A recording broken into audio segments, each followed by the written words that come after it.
62 లక్షల మంది ప్రజల్లో మెడ్ప్లస్ బ్రాండ్ మెడిసిన్స్ కి మారడం వలన 915 కోట్ల రూపాయలు సేవ్ చేసుకున్నారు. అదే మెడిసిన్స్ అదే క్వాలిటీతో 50 to 80% డిస్కౌంట్. ఇప్పుడు డాక్టర్ గారు ఇలా stage 1, stage 2, stage 3, stage 4, stage 4 వచ్చిన వారికి ఖచ్చితంగా ఆపరేషన్ చేయాలి, వేరే చేయొద్దని చెప్పేసి అంటారు కదా. అవును.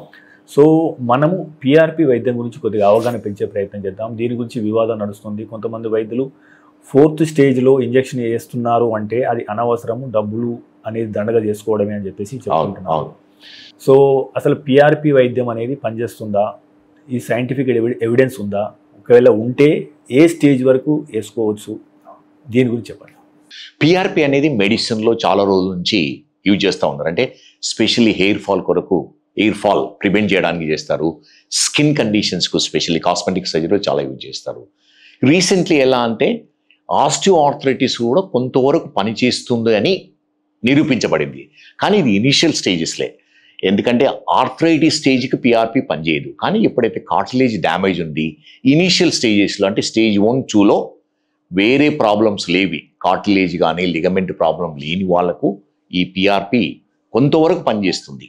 కానీ ఈ పిఆర్పి ఎలా అంటే 10 మందికి ఇచ్చామనుకోండి, 10 మంది డిఫరెంట్గా బిహేవ్ చేస్తారు.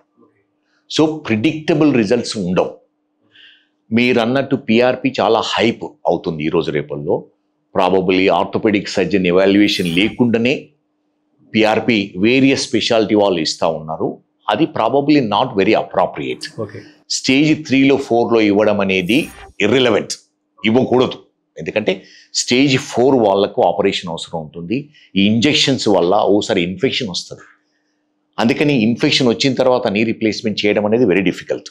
సో స్టేజ్ 4లో నో పిఆర్పి, స్టేజ్ 3లో నో పిఆర్పి. మెడికల్ కౌన్సిల్ ఏం చెప్తుంది? మళ్ళీ ఇలాంటి వైద్యం చేసే వాళ్ళని హౌ టు స్టాప్, ఎలా? అన్ఫార్చునేట్లీ మన ఇండియాలో ఇది మెడికల్ రెగ్యులేషన్ అని ఉన్నాయి, కానీ వాటి ఇంప్లిమెంటేషన్ అంటే ఎవరైతే ఇంప్లిమెంట్ చేయలేరో, ఎవరైతే ఫాలో అవుతలేరో వాళ్ళకి ఎలా అంటే the penalisation is not great. అంటే people can escape very easily without being penalised. అది బిగ్గెస్ట్ ఏది అంటే మనం ఏమి చేయగలుగుతామంటే పేషెంట్స్ అవేర్నెస్ అనేది తీసుకురావాలి. ఎప్పుడైతే అంటే యూరోపియన్ కంట్రీస్లో, అమెరికాలో ఎలా ఉంటుంది, అవేర్నెస్ అనేది చాలా ఉంటుంది. ప్రతి పేషెంట్కు చాలా అవేర్ ఉంటుంది. అంటే ప్రాబ్లం గురించి తెలుసుకుంటారు, ట్రీట్మెంట్ ఆప్షన్స్ గురించి తెలుసుకుంటారు, డాక్టర్ దగ్గరికి వెళ్తారు, అడిగి చెప్తారు, ఓకే పిఆర్పి ఇంజెక్షన్స్, డాక్టర్ గారు మీరు ఎన్ని ఇంజెక్షన్స్ ఇచ్చారు, ఎంతమందిని ట్రీట్ చేశారు, మీ రిజల్ట్స్ ఎక్కడ ఉన్నాయి, ఎక్కడ పబ్లిక్ చేశారు. End of the day any మెడిసిన్లో publication in a index journal అనేది వెరీ వెరీ ఇంపార్టెంట్. అటువంటిది లేదు దీనికి. సో పేషెంట్ నాలెడ్జ్ ఉండి డాక్టర్ దగ్గరికి వెళ్ళి ఈ క్వశ్చన్స్ అడగాలనుకోండి, అప్పుడు right treatment, any treatment, right treatment అనేది చాలా వరకు వీలవుతుంది. డాక్టర్ గారు, అంటే మనం అంటాం కదా కంచు మోగినట్లు కనకంబ మోరుగున అని చెప్పేసి, అట్లా ఇప్పుడు ఏ టీవీ పెట్టినా కానీ సర్జరీ లేకుండా మోకాలు నొప్పి మాయం. సో ఈ ఇంజెక్షన్లతో రేపే మీకు బాగా జరుగుతుంది, ఎటు చూసినా కానీ ఊదర కొడుతున్నారు యాక్చువల్గా. సో అంటే ఇటువంటి కమ్యూనికేషన్ చూస్తున్న ప్రజలకి సో మీరు ఇచ్చే సందేశం ఏంటి? అది ఎలా అంటే అది సమ్టైమ్స్ వెరీ మిస్లీడింగ్. ఎలా అంటే సర్జరీ అంటే ప్రతి ఒక్కరికి భయమే, ప్రతి ఒక్కరికి భయం ఉంటుంది.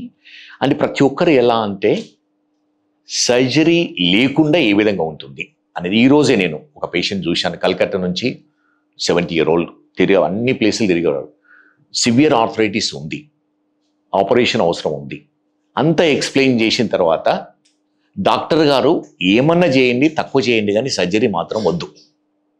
అది మన అంటే జనరల్ పబ్లిక్ అంటే ఒక ఒపీనియన్. ఇది ఎందుకు అవుతుందంటే అవేర్నెస్ లేక. అంటే కొంతవరకు ఈ ఇంజెక్షన్స్ కానీ మెడిసిన్స్ కంటే surgery is very advantages. And సర్జరీలో కొంత రిస్క్ ఉన్నా కూడా ఈ రోజు రేపులో surgery, any surgery very safe surgery. మొత్తం అనస్థీషియా ఏమో లెక్కి అనస్థీషియా ఇచ్చి చేయగలుగుతున్నాము. అండ్ ఈ మెడిసిన్స్ కంటే, పెయిన్ కిల్లర్స్ కంటే సర్జరీ ఈజ్ వెరీ సేఫ్. ఈ అవేర్నెస్ అనేది ఈ జనరల్గా సోషల్ మీడియా ఇవన్నీ తీసుకురావడం చాలా ఇంపార్టెంట్. అది లేకుండా మీరు అన్నట్టు టీవీ అడ్వర్టైజ్మెంట్ ఎలా అంటే మెడిసిన్స్తోనే ఆపరేషన్ లేకుండా ట్రీట్ చేయగలుగుతాము, అదొకటి పట్టుకుంటారు. వెళ్ళి చూస్తే అంటే చాలా డబ్బులు ఖర్చు పెట్టుకొని వస్తారు, ఫైనల్గా ఆపరేషన్ అవసరం ఉంటుంది.